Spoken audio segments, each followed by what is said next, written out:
Hello, Aquarius. Welcome to Mystic High Priestess Tarot. This is going to be a general collective yearly reading for 2025. I do apologize. We missed January.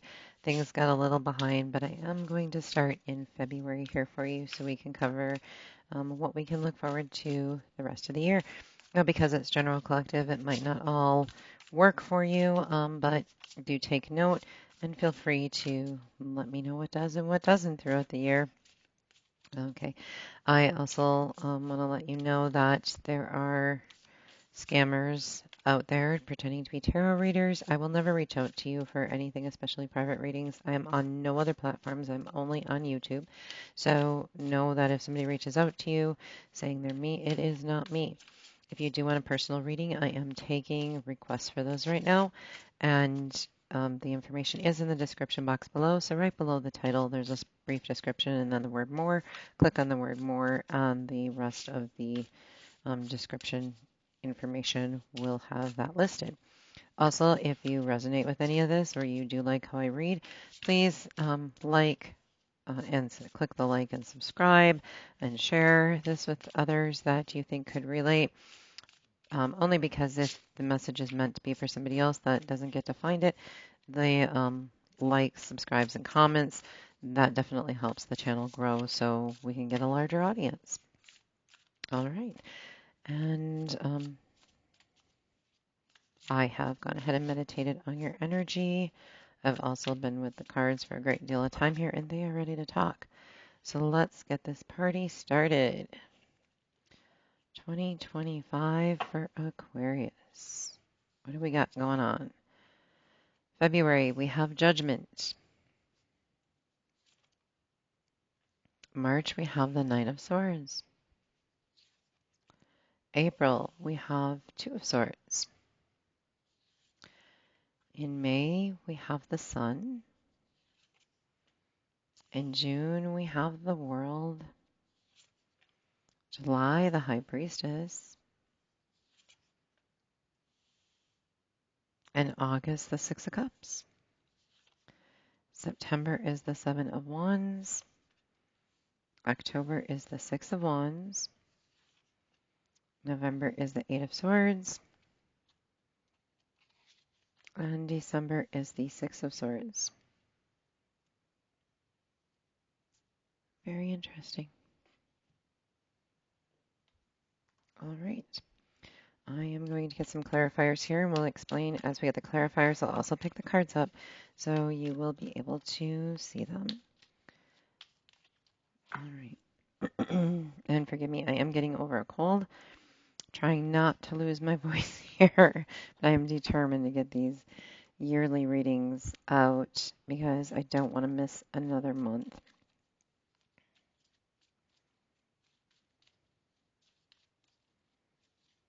All right. Okay, so in February, right off the bat, we are looking at Judgment. Judgment is basically a rebirth, another chance as long as you have grown from your previous situation. And we have the Nine of Swords on that. So it's bringing you a little anxiety. This can, be a court of law and you're waiting on a judgment and you are very anxious to the outcome, or you've gotten the outcome and you're not quite sure how to proceed forward. I mean, it's giving you sleepless nights, a lot of anxiety. You have girl talk, time with friends, moving on, happily single, living in the moment and having fun. And that's probably the best advice, is to connect with other people. This judgment, this phase of rebirth is going to feel unsettling because you're reinventing yourself basically based on life experiences. So you're going to feel not yourself. It's going to feel unnatural. Judgment is usually being given a second chance. So if it's something legal, it usually will work out in your favor. And just talk to others. Live in the moment as if it's your last day in a way, and allow the judgment phase, the transition within yourself in February to take place. You're only going to become a better person. So what's, wrong with that? And just as long as you stay in communication with people that you trust and you can depend on, you're going to be okay. Going into March, we see the Knight of Swords. The Knight of Swords usually comes in with a quick message, okay? And I like to relate to the Knight of Swords as um, is the type that if there's a warrant for your arrest, he's the one serving it and coming to get you. So, not generally my favorite knight, but it's warranted. The message he's bringing in has something to do with the King of Cups energy. So, the King of Cups is somebody who you might have broken somebody's heart. You might have, the King of Cups is like the father of the daughter that you would date. And ran off on her in the middle of the night kind of thing. And I don't know why I'm getting these really weird case scenarios. That's examples for you, but that's what's coming through. And it's based on a karmic relationship. Feelings, triggers, turmoil, resentment, lessons, letting go, and loving.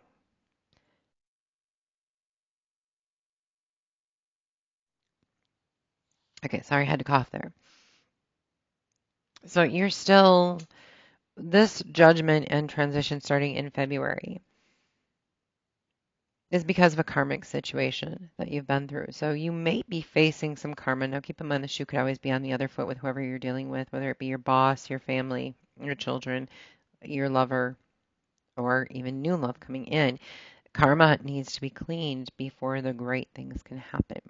So even though you might have transitioned and changed, there could be a karmic lesson. Again, and I don't know why I keep being taken into a court of law here. This is generally not what happens, but the scenario kind of being shown is okay, the judge is saying, listen, you can have community service. This is what you have to do.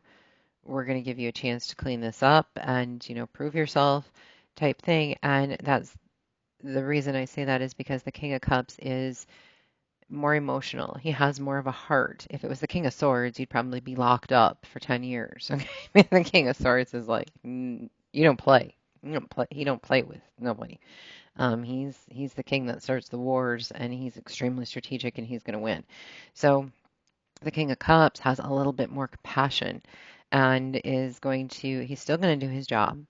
He still sent his Knight of Swords out, kind of thing, but it has something to do with a karmic relationship, and you're going to figure that all out in March and kind of find out where you stand in the situation with other people. Okay. Now, in April, we have the Two of Swords. So there's clearly a decision that has to be made, and it's not a pleasant decision, and it's going to be a head over heart decision. Um, you go this way or go that way. We have the Eight of Wands clarifying that. So as you can see, it's a little bit of a tornado of activity. And so there's going to be a lot of communication coming towards you about this decision. And I do believe it's a decision you probably get to make or you have some say in it because of how quick the communication is going to be moving around in April, and passion, insane chemistry, like each other equally, having fun. If this is love, you definitely have the option of two lovers most likely, and there's great communication coming from both ends, but you're going to be more passionate about one versus the other, and it's really going to kind of sway you in that direction. Any decision that you have to make here it has to be head over heart decision. However, you've got passion mixed in there, and so that could cause some confusion in how to make that decision because your heart is playing a huge role in April as to which direction to go. In May, we have the sun, which is beautiful because now after all this, the sun comes out and it's shining and you're looking good. And then we have the Knight of Cups. So that's fabulous. You can move on. You may have a beautiful Prince Charming love offer coming in, and keep in mind, it can be male or female. So it's just that, the knight represents a male in that card, but it's just male energy, masculine. So it looks like you're making an offer to somebody, or somebody is making an offer to you.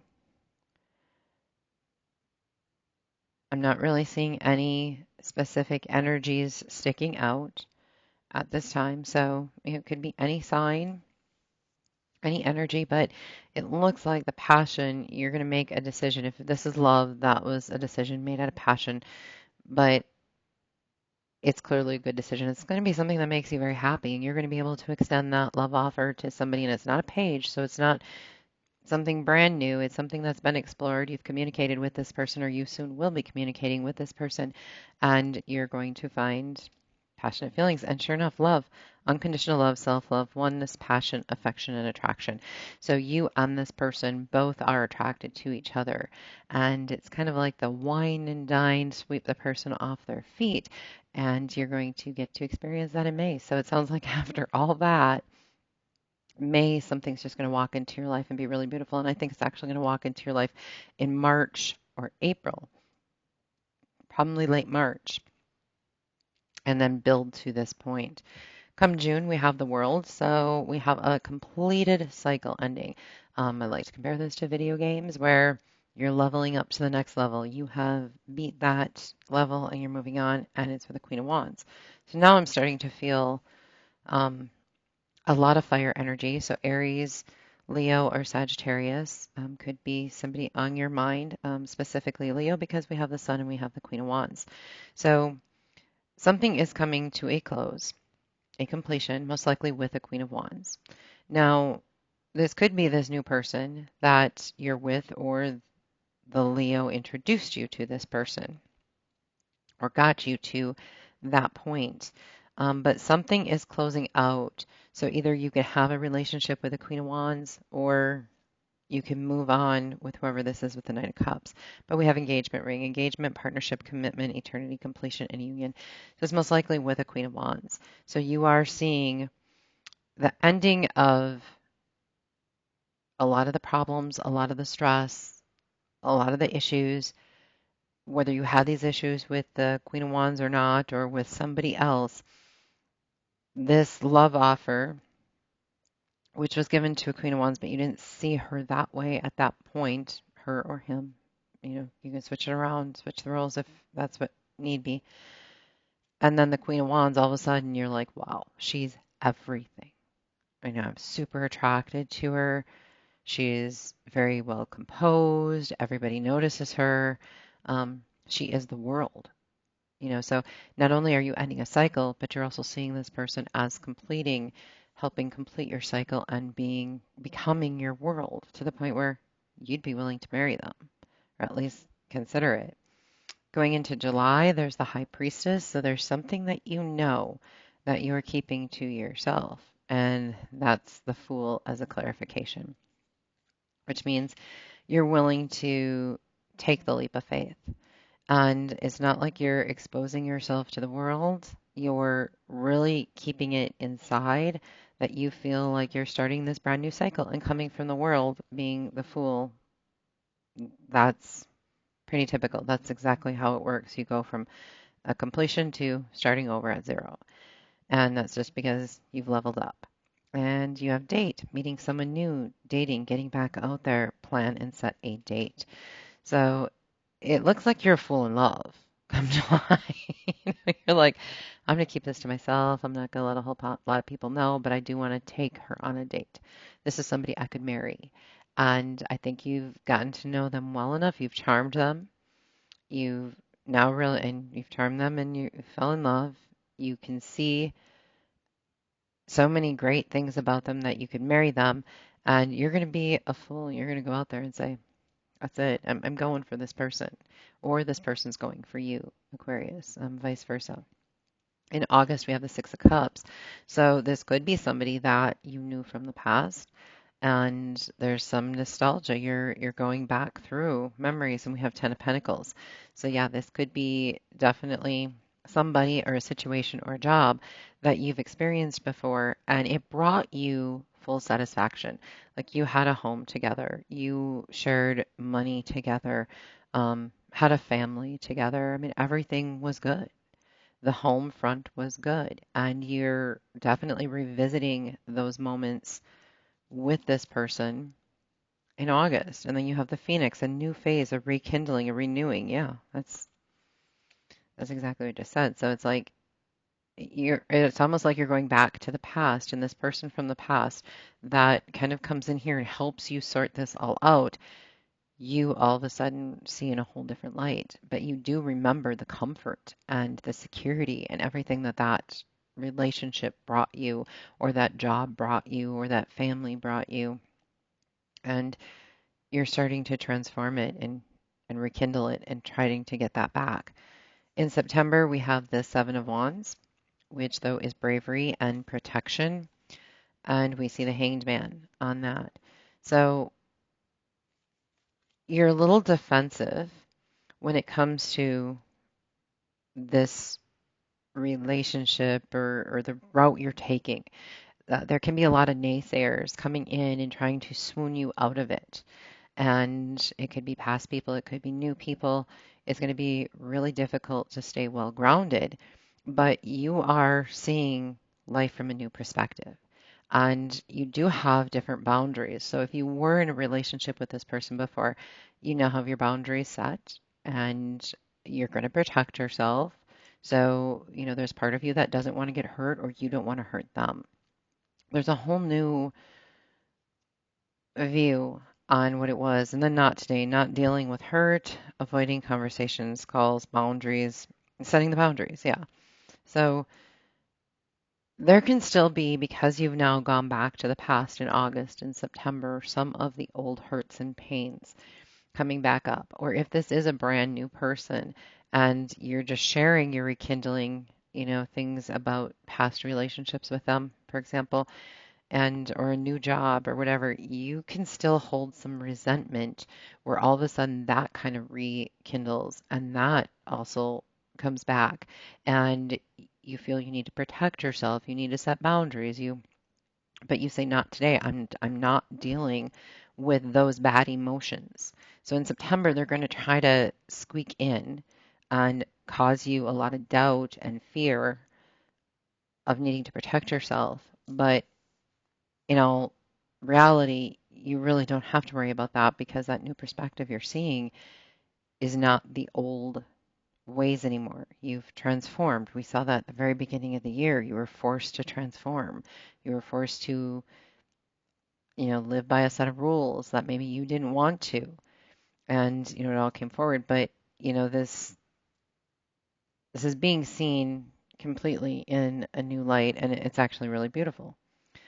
Now, in October, we see the Six of Wands. So you are beating against all odds all of these fears that start coming back up.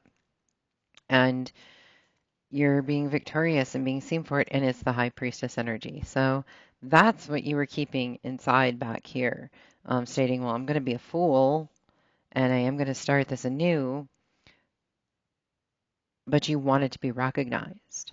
And you now are opening up and recognizing, I think you're exposing this relationship in October. You're finally going to say, okay, I want the world to know what I've been keeping inside, that I care for this person so much. And you have the sword and the rose, which is clarity, truth. Yep. Honor, protection, power.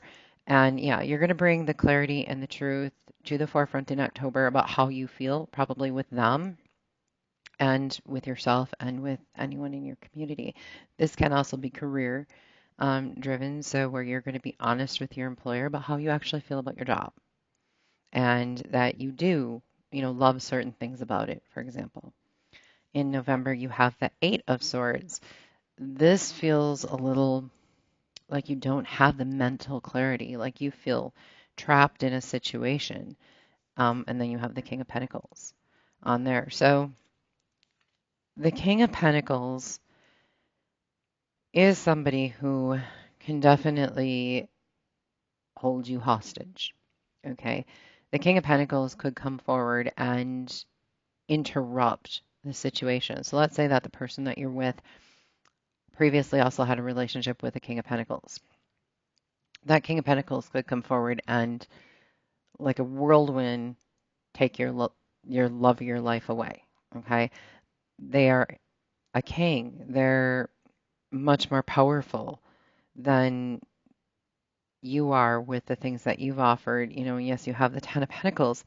This is the King of Pentacles. I mean, he can snap his fingers and make a Ten of Pentacles happen. So it looks like you're going to feel a little imprisoned by either information that the King of Pentacles has or the King of Pentacles stepping in your way. And let's see, there's breakup, separation, stopping the pattern, cyclical treatment, and abandonment. So there could have been a King of Pentacles that was in your past that is now coming forward and almost trying to stop any forward movement. Excuse me. But I do think that even though you feel imprisoned and it's a mental restriction, I do feel the strength in November that you are going to be able to free yourself from this. And you're not going to be imprisoned by this King of Pentacles energy. And finally, in December, we have the Six of Swords. And the Six of Swords is moving on and moving forward. And we have the Knight of Pentacles with that. So it's going to be slow movement, but you are going to get past this Pentacle energy and move on, move forward, most likely with this person. I don't see this person disappearing out of your life too quick, but addiction, codependency, obsession, possession, controlling. So I think what's going to happen is the King of Pentacles probably has information on you, the same High Priestess stuff that you're hiding here about some type of addiction or codependency that you have. And King of Pentacles is going to come in and he's going to call it out. And that could cause a temporary separation, but you're going to move forward and say, that's fine. I'm going to prove I can beat this. And whatever this addiction is or this path, it's going to be slow moving. It's going to take a long time for you to get through it. But I think in December, you're going to start healing from it. You're going to get the right help and you're going to move forward on it. So it definitely all still looks promising, even though some people may be trying to sabotage some great things in your life, but that's okay because you have to go through those and you have to be fully healed before you can appreciate these really good things that are just waiting for you. And then you have the Spirit Whisperer, Divine Guidance, Higher Knowing, card 3. So it's definitely divine intervention. I think God is trying to clean some stuff up, making you face your truth, first of all, making you face your past, and making you face your present and future and saying, let's clean this up. We're going to clean this up, Aquarius. And then it is the age of Aquarius we're moving into, and you will set that fine example. You will be this overcomer. You will be able to be somebody that everybody can look up to and admire, very accomplished. So it really actually all looks good. I don't see a terrorizing month in here at all, like I've seen in some of them where it's like, ooh, okay, that's gonna be a little rough. I think this is stuff that can easily be worked through, and based on what I'm seeing here, it looks like you're going to make some really good decisions, and you're going to have a really good support system. So utilize that and know that God's on your side. Divine guidance is being directed right to you. So take advantage of that and move forward in the right way, and just be a good person, and you're going to be completely fine, Aquarius. All right, well, that's all I have for you. I hope everything works out well. Comment below as we go, and God bless.